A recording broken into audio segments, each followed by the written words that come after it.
Hello, स्वागत है आप सभी का हमारे यूट्यूब चैनल में।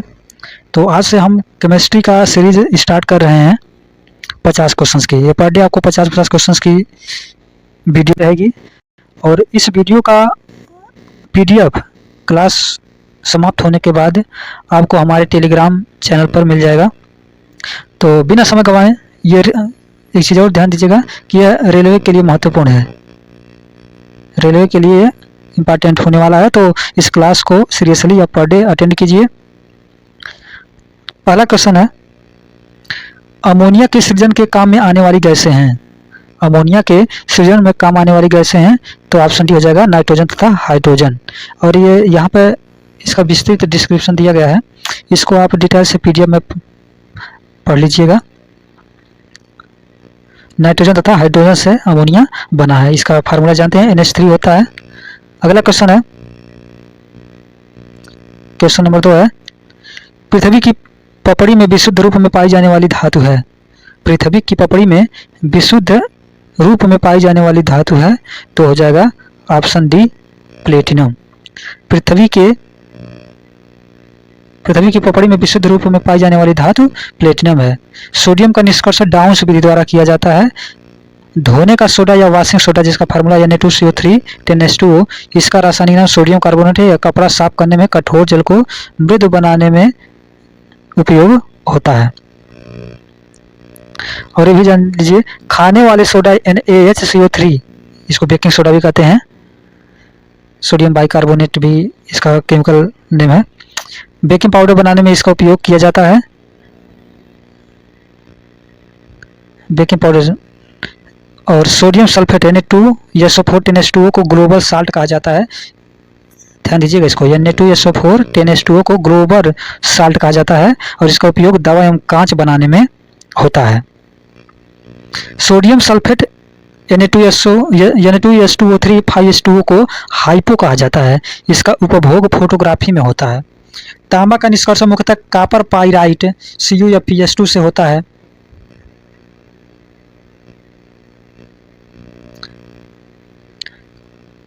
यहाँ पर दिया है कॉपर सल्फेट CuSO4 5H2O, इसे ब्लू विट्रियोल कहा जाता है।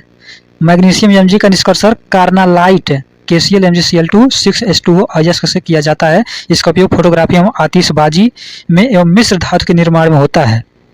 तो ये क्वेश्चन अक्सर पूछ लिया जाता है कि मैग्नीशियम का निष्कर्षण कौन से अयस्क से होता है, तो आप ध्यान रखिएगा कार्नालाइट से होता है। और ये भी ध्यान दीजिएगा, भूपर्पट्टी में सबसे अधिक ऑक्सीजन, दूसरे स्थान पर सिलिकॉन और तीसरे स्थान पर एल्यूमिनियम पाया जाता है। अगला क्वेश्चन है, जल का शुद्धतम रूप है। जल का शुद्धतम रूप है तो वर्षा का जल शुद्धतम रूप होता है। अगला क्वेश्चन है, पैरासीटामोल। पैरासीटामोल से आप सभी लोग परिचित होंगे, दर्द निवारक गोली होती है। तो ऑप्शन ए हो जाएगा एक पीड़ाहार है। पैरासीटामोल एक पीड़ाहार है।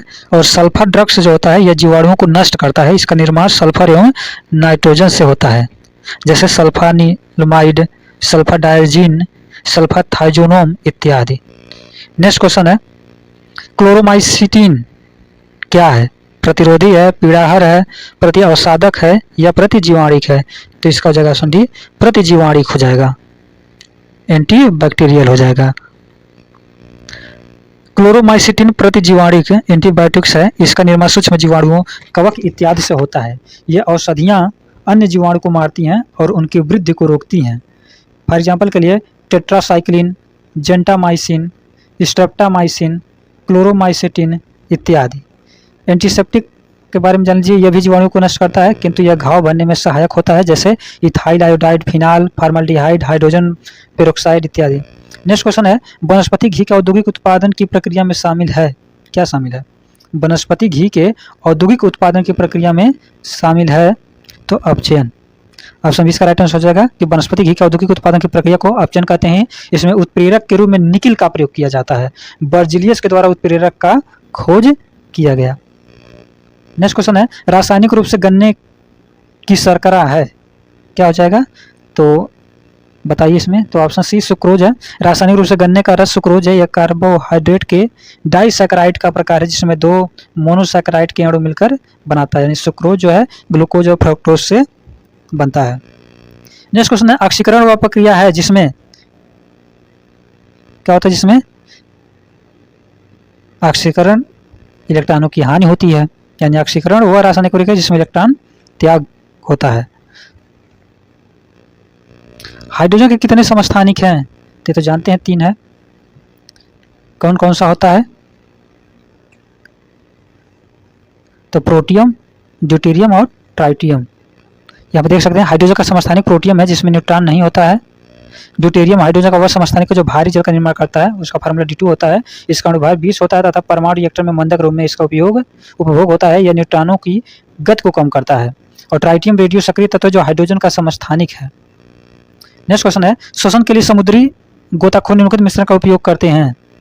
श्वसन के लिए समुद्री गोताखोर निम्नलिखित मिश्रण का उपयोग करते हैं। कौन सा? तो ऑक्सीजन तथा हीलियम का उपयोग करते हैं, जो गोताखोर होते हैं, जो समुद्रों में गोताखोर का काम करते हैं। नेक्स्ट क्वेश्चन है, किसी निश्चित तापमान पर संतृप्त विलयन कैसा होता है? तो किसी निश्चित ताप पर संतृप्त विलयन ऑप्शन सी हो जाएगा, और अधिक ठोस विलय घोलने में असमर्थ होता है। तो ये जानते हैं संतृप्त विलयन क्या होता है। संतृप्त विलयन क्या होता है? संतृप्त विलयन होता है कि उसमें अब और अधिक चीज़ें नहीं घोली जा सकती। एक निश्चित तापमान पर जो संतृप्त विलयन होता है उसमें और ठोस की मात्रा को हम नहीं घोल सकते हैं। अगला क्वेश्चन है, लॉन्ड्री साबुन क्या होता है? तो लॉन्ड्री साबुन क्या होता है? तो ऑप्शन ए है, प्राकृतिक स्रोत के उच्चतर वसा अम्लों के सोडियम लवणों का मिश्रण होता है। यहाँ पे डिटेल्स इसके बारे में पढ़ सकते हैं कि लॉन्ड्री साबुन प्राकृतिक स्रोत के उच्चतर वसा अम्लों के सोडियम लवणों का मिश्रण है। सोडियम क्लोराइड को साधारण लवण कहा जाता है। NaCl को बर्फ के साथ मिलकर ही मिश्रण बनाया जाता है। समुद्री जल में कुल घुलनशील ठोस का 75% NaCl होता है और डिहाइड्रेशन में शरीर में NaCl कम हो जाता है। छोटे आकार के कणों के पदार्थ जो विलायक में अघुलनशील परंतु नग्न आंखों से दृश्य होते हैं निलंबन कहलाते हैं, जैसे नदी का गंदा जल हो गया, वायु में धुआं हो गया। संश्लेषित अपमार्जक क्या है? डिटर्जेंट क्या है? तो ऑप्शन डी, एरोमेटिक तथा एलिफैटिक सल्फोनिक अम्लों के सोडियम लवण के मिश्रण होते हैं। नेक्स्ट क्वेश्चन है, अपमार्जक द्वारा कठोर जल के साथ झाग उत्पन्न करने का क्या कारण है? अपमार्जक द्वारा कठोर जल के साथ झाग उत्पन्न करने का क्या कारण है? तो सल्फोनिक अम्ल के कैल्शियम तथा मैग्नीशियम लवण जल में घुलनशील होते हैं, यही कारण है। नेक्स्ट क्वेश्चन है, चूने के जल में क्या होता है? इसका राइट आंसर हो जाएगा ऑप्शन बी, सोडियम हाइड्रोक्साइड होता है। कैल्शियम हाइड्रोक्साइड होता है। ऑप्शन तो सही ट्रिक किया था, कैल्शियम हाइड्रोक्साइड होता है। और इसका फार्मूला CaOH का होल ट्वाइस है। NaOH को कास्टिक सोडा कहते हैं। अगला क्वेश्चन है, वायु के नमूने में क्या है? वायु के नमूने में क्या है? तो वायु के नमूने में ऑक्सीजन भी होता है, नाइट्रोजन भी होता है, कार्बन डाइऑक्साइड भी होता है, जलवाष्प होता है और कुछ सक्रिय गैसें भी होती हैं। वायु में विभिन्न गैसों का अनुपात क्या है? वायु में विभिन्न गैसों का अनुपात क्या है? तो देख सकते हैं वायु में विभिन्न गैसों का अनुपात जो होता है, ऑप्शन सी हो जाएगा, अलग अलग स्थानों पर अलग अलग होता है। जैसे सामान्यतः बात किया जाएगा तो नाइट्रोजन 78% होता है, ऑक्सीजन 21%, 20.93% होता है लगभग, और कार्बन डाइऑक्साइड 0.03% और आर्गन 0.93% होता है, और कुछ अन्य गैसें भी होती हैं। नेक्स्ट क्वेश्चन, खाद्य तेलों को वनस्पति घी में किस प्रक्रम द्वारा बदला जाता है? खाद्य तेलों को वनस्पति घी में किस प्रक्रम द्वारा बदला जाता है? तो इसका राइट आंसर हो जाएगा ऑप्शन ए, हाइड्रोजनीकरण। खाद्य तेलों को हाइड्रोजनीकरण द्वारा वनस्पति घी में बदला जाता है। नेक्स्ट क्वेश्चन है, लोहे की वस्तुओं में जंग क्या बनने से लग जाती है? तो इसका राइट आंसर हो जाएगा ऑप्शन बी, फेरस और फेरिक हाइड्रोक्साइड का मिश्रण। फेरस और फेरिक हाइड्रोक्साइड का मिश्रण जब लोहे की वस्तुओं में लग जाता है तो वही जंग हो जाता है। लोहे की वस्तुओं पर जंग फेरस और फेरिक हाइड्रोक्साइड के मिश्रण के कारण होता है। यह एक रासायनिक परिवर्तन है।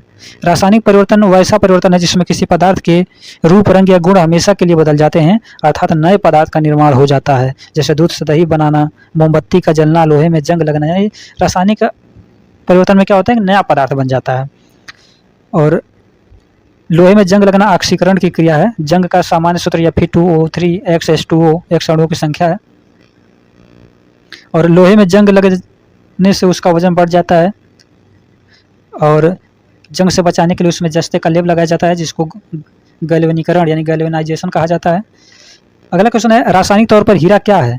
तो हम जानते हैं कि हीरा जो है कार्बन का अपर रूप होता है, तो इसका राइट आंसर हो जाएगा ऑप्शन बी, हीरा एक शुद्ध कार्बन है। अगला क्वेश्चन है, वायु में नाइट्रोजन का क्या महत्व है?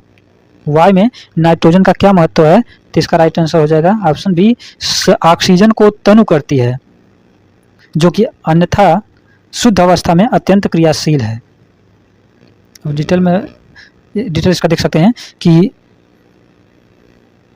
वायु में नाइट्रोजन ऑक्सीजन को तनु करता है, जो शुद्ध अवस्था में अत्यंत क्रियाशील है। नाइट्रोजन गैस का उपयोग बिजली के बल्बों में भरने में तथा द्रव नाइट्रोजन का प्रयोग प्रशीतक के रूप में भोज्य पदार्थों को जमाने में तथा निम्न ताप पर शल्य चिकित्सा करने के लिए किया जाता है। नेक्स्ट क्वेश्चन है, दो विलयनों को कब आइसोटोनिक कहा जाता है? दो विलयनों को कब आइसोटोनिक कहा जाता है? तो इसका राइट आंसर हो जाएगा ऑप्शन ए, उनका परासरण दाब समान हो। यानी जब दो विलयनों का परासरण दाब समान होता है तो उसको आइसोटोनिक कहा जाता है। दो विलयनों में जब उनका परासरण यानी ऑस्मोटिक दाब समान हो तो उन्हें आइसोटोनिक कहा जाता है। अगला क्वेश्चन है, गैस एजेंसियों के द्वारा दिए जाने वाले सिलेंडरों में रसोई गैस का रूप क्या है? तरल है कि गैसीय है कि विलयन है कि ठोस है? तो ऑप्शन ए तरल होता है, एलपीजी लिक्विड पेट्रोलियम गैस। देख सकते हैं डिटेल, गैस एजेंसियों के द्वारा दिए जाने वाले सिलेंडरों में रसोई गैस तरल अवस्था में रहता है। ठोस का आकार एवं आयतन दोनों निश्चित होता है क्योंकि इसमें इंटरमॉलिक्यूलर फोर्स यानी अंतराणुविक बल अधिक लगता है। द्रव का आकार अनिश्चित एवं आयतन निश्चित होता है क्योंकि इसमें इंटरमॉलिक्यूलर फोर्स यानी अंतराणुविक बल कम लगता है। गैस का आकार एवं आयतन दोनों अनिश्चित होता है क्योंकि इसमें इंटरमॉलिक्यूलर फोर्स नहीं लगता। विलयन दो या दो से अधिक पदार्थों के समांगी मिश्रण को घोल का विलयन कहते हैं। अगला क्वेश्चन है, रसोई गैस किसका मिश्रण है? रसोई गैस किसका मिश्रण है? कार्बन मोनोऑक्साइड और कार्बन डाइऑक्साइड का है कि ब्यूटेन और प्रोपेन का है कि मीथेन और एथिलीन का है कि कार्बन डाइऑक्साइड और ऑक्सीजन का है? इसका right answer option B, butane और प्रोपेन का है। रसोई गैस ब्यूटेन और प्रोपेन गैस का मिश्रण होता है। और वीडियो को लाइक कर दीजिएगा, मजा आ रहा है तो शेयर भी कीजिए वीडियो को। अगला क्वेश्चन है, अभ्रक क्या है? अभ्रक क्या है? तो इसका राइट आंसर ऑप्शन डी, ऊष्मा का अच्छा तथा विद्युत का खराब चालक है। जो अभ्रक होता है ऊष्मा का अच्छा चालक है लेकिन विद्युत का खराब चालक है। यानी अभ्रक इसको इंग्लिश में माइका कहते हैं, ऊष्मा का गुड कंडक्टर एवं विद्युत का बैड कंडक्टर होता है। अगला क्वेश्चन है, एंजाइम कैसे पदार्थ हैं? एंजाइम कैसे पदार्थ हैं? तो इसका right answer option B, enzyme जो था एक जटिल कार्बनिक पदार्थों का साधारण पदार्थों में बदलते हैं। जो एंजाइम होते हैं ये जटिल कार्बनिक पदार्थों को साधारण पदार्थों में बदलते हैं।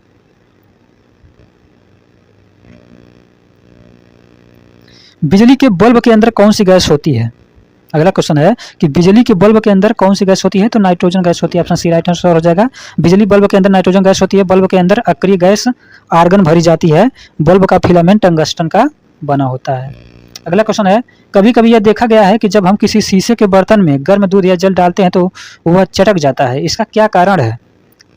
तो ऑप्शन बी राइट आंसर हो जाएगा कि खौलते हुए द्रव अधिक दाब उत्पन्न करते हैं। यानी जो खौलता हुआ द्रव है यानी गर्म द्रव वह अधिक दाब उत्पन्न करता है, जिसके वजह से कांच का जो है उसमें चटक आ जाता है, जो चटक जाता है। अगला क्वेश्चन है, जंग लगे हुए लोहे का वजन बिना जंग लगे हुए लोहे से क्या होता है? तो जंग लगे हुए लोहे का वजन जानते हो अधिक होता है, तो इसका राइट आंसर हो जाएगा ऑप्शन ए। ऑप्शन ए इसका राइट आंसर हो जाएगा, कुछ अधिक हो जाएगा। अगला क्वेश्चन है, परम शून्य ताप क्या है? परम शून्य ताप क्या है? तो इसका राइट आंसर हो जाएगा ऑप्शन बी, सैद्धांतिक रूप से न्यूनतम संभव तापमान, वही परम शून्य ताप है। क्या कि सैद्धांतिक रूप से न्यूनतम संभव तापमान यानी कम से कम जितना तापमान हो सकता है वही परम शून्य ताप है।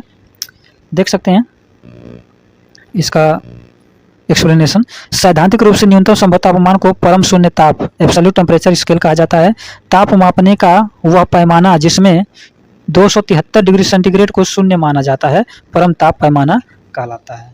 यानी ताप मापने की वह पैमाना जिसमें -273 डिग्री सेंटीग्रेड को शून्य माना जाता है परम ताप पैमाना कहलाता है। अगला क्वेश्चन है, ईंधन के जलते समय उनमें जो कार्बन और हाइड्रोजन मौजूद हैं वे हैं। ईंधन के जलते समय उनमें जो कार्बन और हाइड्रोजन मौजूद हैं वे हैं क्या हैं? ऑप्शन बी, कार्बन डाइऑक्साइड और जलवाष्प में बदल जाते हैं। ईंधन के जलते समय उसमें जो कार्बन और हाइड्रोजन कार्बन डाइऑक्साइड और जलवाष्प में बदल जाते हैं।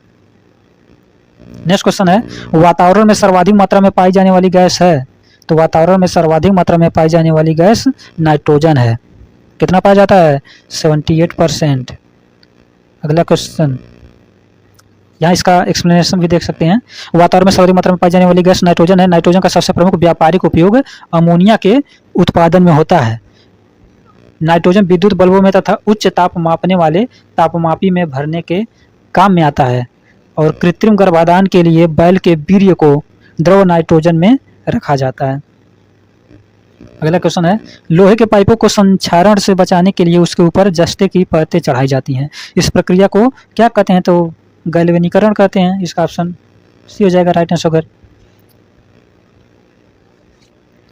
इसका एक्सप्लेनेशन देख सकते हैं कि लोहे के पाइपों को संक्षारण से बचाने के लिए उसके ऊपर जस्ते की परत चढ़ाई जाती है। इस प्रक्रिया को गैल्वेनीकरण या जस्तीकरण कहते हैं। और यहाँ पर कुछ और एक्स्ट्रा फैक्ट दे दिया है कि विद्युत लेपन इलेक्ट्रोप्लाटिंग निम्न कोटि की धातु को सुरक्षित रखने या उसको आकर्षक बनाने के लिए उस पर एक उच्च कोटि की धातु की एक पतली परत चढ़ाने की क्रिया को विद्युत लेपन कहते हैं। और वल्कनीकरण प्राकृतिक रबर में सल्फर मिश्रित करने की प्रक्रिया वल्कनीकरण कहलाती है। तो ये भी ध्यान रखिएगा कि प्राकृतिक रबर में सल्फर मिश्रित करने की प्रक्रिया वल्कनीकरण कहलाती है। अगला क्वेश्चन है, पशुओं के हड्डियों तथा दांतों में मुख्य रासायनिक पदार्थ है। तो जानते हैं कैल्शियम फास्फेट होता है। ऑप्शन सी राइट आंसर हो जाएगा। पशुओं के हड्डियों तथा दांतों में मुख्य रासायनिक पदार्थ कैल्शियम फास्फेट होता है। अगला क्वेश्चन है, रासायनिक रूप में शुष्क हिम यानी ड्राई आइस है क्या है? रासायनिक रूप में शुष्क हिम ड्राई आइस है क्या है? ठोस कार्बन डाइऑक्साइड। रासायनिक रूप में शुष्क हिम यानी ड्राई आइस क्या है? ठोस कार्बन डाइऑक्साइड।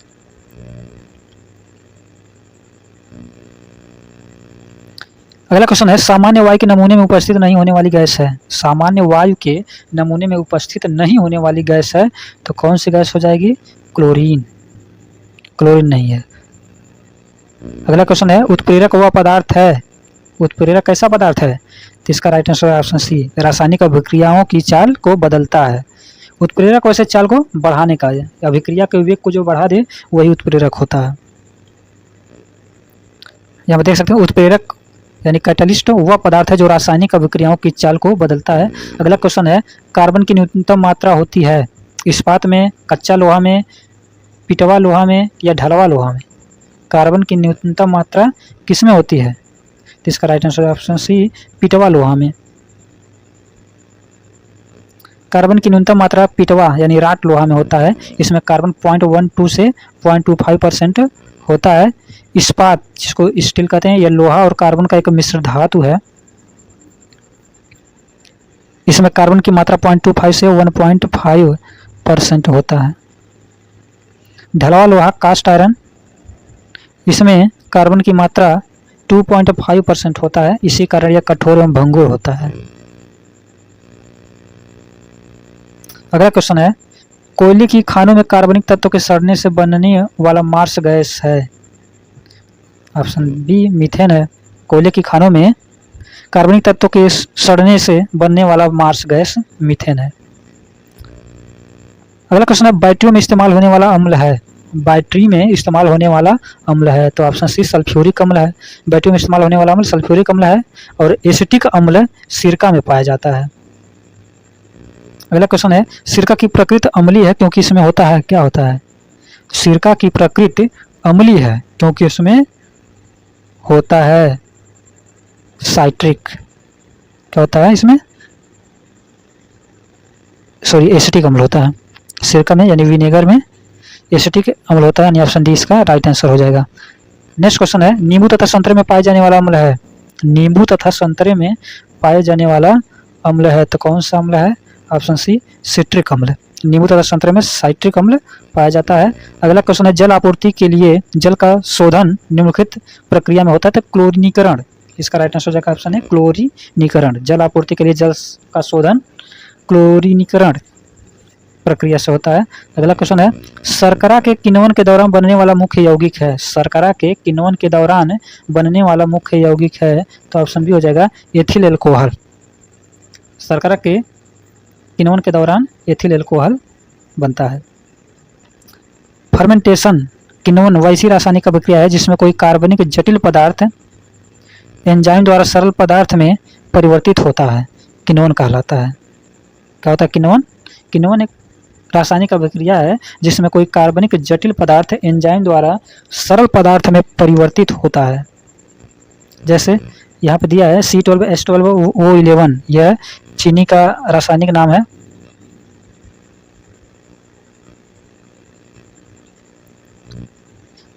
और ये जब वाटर के साथ H2O वाटर के साथ रिएक्ट करता है, ये ऊपर इस्ट दिया है खमीर, तो क्या रिएक्शन होता है 6H12O6 यानी glucose plus C6H12O6 plus C6H12O6 glucose, यह क्या दे दिया है फ्रक्टोस। नेक्स्ट क्वेश्चन है, नाइट्रोजन यौगिकीकरण का अर्थ है। नाइट्रोजन फिक्सेशन का अर्थ है तो इसका राइट आंसर हो जाएगा ऑप्शन बी वायुमंडलीय नाइट्रोजन का जरूरी यौगिकों में परिवर्तन। नाइट्रोजन यौगिकीकरण का अर्थ है वायुमंडलीय नाइट्रोजन का जरूरी यौगिकों में परिवर्तन। अगला क्वेश्चन है, काष्ठ कोयला बनाने के लिए लकड़ी जलाते हैं। काष्ठ कोयला बनाने के लिए लकड़ी जलाते हैं वायु की उपस्थिति में कि शुद्ध ऑक्सीजन की उपस्थिति में कि वायु की अनुपस्थिति में कि नाइट्रोजन और अक्रिय गैसों की उपस्थिति में, तो ऑप्शन सी वायु की अनुपस्थिति में। काष्ठ कोयला बनाने के लिए लकड़ी को वायु की अनुपस्थिति में जलाते हैं। अगला क्वेश्चन है, जंतु चारकोल प्राप्त होता है। किससे प्राप्त होता है जंतु चारकोल? तो ऑप्शन डी वायु की अनुपस्थिति में जंतुओं की हड्डियों के जलने से जंतु चारकोल प्राप्त होता है। जंतु चारकोल कैसे प्राप्त होता है? वायु के अनुपस्थिति में, यानी वायु नहीं रहेगा, जब जंतुओं के हड्डी जलेगा तो जंतु चारकोल प्राप्त होगा। जैसे काष्ठ कोयला के बारे में आपने पढ़ा कि काष्ठ कोयला कैसे प्राप्त होता है, तो भी जब लकड़ी को वायु के अनुपस्थिति में जलाएंगे तो काष्ठ कोयला प्राप्त होता है।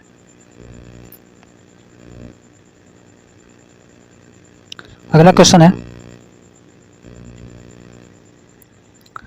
प्राकृतिक रबर को अधिक मजबूत तथा प्रत्यस्थ बनाने के लिए उसमें मिलाया जाता है। क्या मिलाया जाता है? प्राकृतिक रबर को अधिक मजबूत तथा प्रत्यस्थ इलास्टिक बनाने के लिए उसमें मिलाया जाता है तो ऑप्शन सी सल्फर मिला दिया जाता है। तो उससे क्या होता है कि प्राकृतिक रबर और मजबूत हो जाता है और उसमें उसकी इलास्टिसिटी भी बढ़ जाती है, यानी लचीलापन बढ़ जाता है। नेक्स्ट क्वेश्चन है, फोटोग्राफिक प्लेटों को काले कागजों से ढक कर रखा जाता है क्यों रखा जाता है? क्योंकि प्लेट, ऑप्शन सी इसका राइट आंसर हो जाएगा कि प्लेट पर लगा जो सिल्वर है ब्रोमाइड प्रकाश के प्रति अति संवेदनशील है, काला कागज उसे प्रकाश के संपर्क में नहीं आने देता। एक बार और देख लीजिए इस क्वेश्चन को कि फोटोग्राफिक प्लेटों को काले कागजों से ढक कर रखा जाता है क्योंकि प्लेट पर लगा सिल्वर रजत ब्रोमाइड प्रकाश के प्रति अति संवेदनशील है, काला कागज उसे प्रकाश के संपर्क में नहीं आने देता। यहाँ पे तो वही लिखा है, प्लेट पर लगा सिल्वर ब्रोमाइड AgBr प्रकाश के प्रति अति संवेदनशील है, काला कागज उसे प्रकाश के संपर्क में नहीं आने देता। 50वां क्वेश्चन है, आज का अंतिम क्वेश्चन है, क्लोरीकरण क्या है? तो इसका राइट आंसर हो जाएगा ऑप्शन बी अशुद्ध जल में थोड़ा सा क्लोरीन डालना क्लोरीकरण कहलाता है। तो वीडियो को लाइक कीजिएगा और चैनल पर नए हो तो चैनल को सब्सक्राइब कर लीजिएगा। ऐसी वीडियो आपको पर डे मिलती रहेगी, आप जुड़े रहिए हमारे साथ। आज के लिए इतना ही, नमस्कार।